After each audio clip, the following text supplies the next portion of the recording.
พิธีรับประกาศลูกสาวอยู่ที่พงลึกไปทางหัวสสเวียดนามมาหาหอดบ้านนี่เราต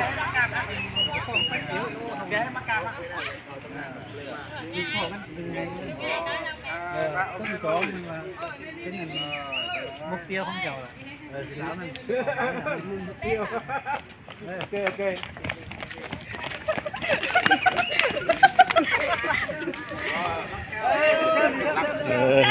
รับตะไคร้เขาหน้าชอบเลย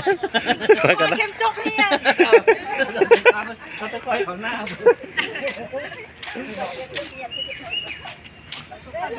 งามบ่ก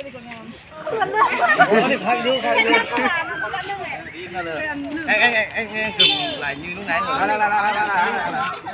เขาถ่ายวิดีโอเขาจะเอาวิดีโอ